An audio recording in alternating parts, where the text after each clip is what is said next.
Hey, welcome to Graphic Policy Television, GPTV. I'm Brad. In my hands is Cities of Magick #1 variant cover. So, probably have to go to Scout to get this directly.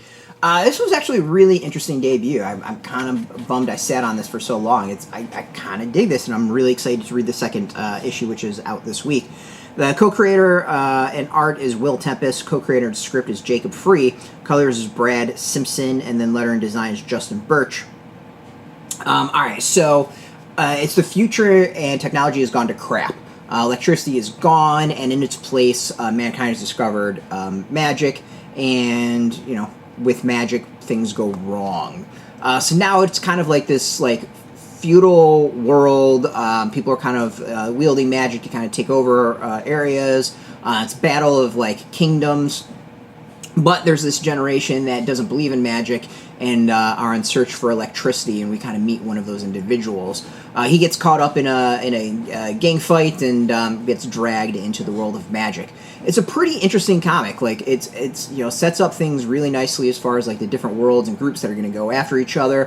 While the magic, how it works, isn't defined. How it came about in this world, I think is laid out really, really well, and then the impact of it upon the world, I think, is really cool. But what I like is that we kind of have a reverse of things. This is a magical world that's forgotten about technology, and we are introduced to a kid who describes himself as analog and doesn't believe in magic. So there's this really interesting, science versus not science, belief versus not belief thing going on, and I think it gets really kind of intriguing as far as the theme. There's some, one person makes a comment when talking to the kid of, what, you're telling me the Earth is flat? And his response is really intriguing. And so I think it's interesting in that, this is a person who actually believes in technology and, the kind of the science that goes with it, but at the same time doesn't know science and is rejecting magic, which he can see in front of him.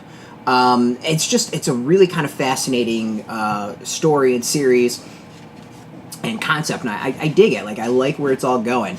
The art is good. It's pretty solid. I like the style. The characters in the world, I think it work really, really well. And it has this kind of,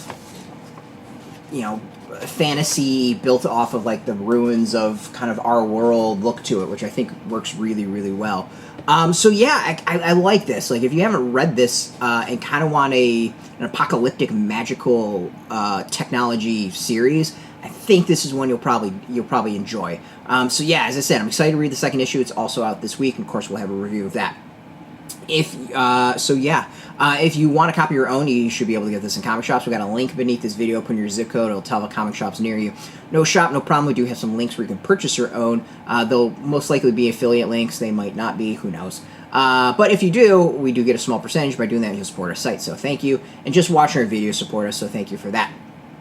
If you're into comics, you can check us out every single day at graphicpolicy.com. We're on Twitter, Facebook, YouTube, Tumblr, all at Graphic Policy, keeping it nice and consistent. So until next time, keep reading those comics, and keep it geeky.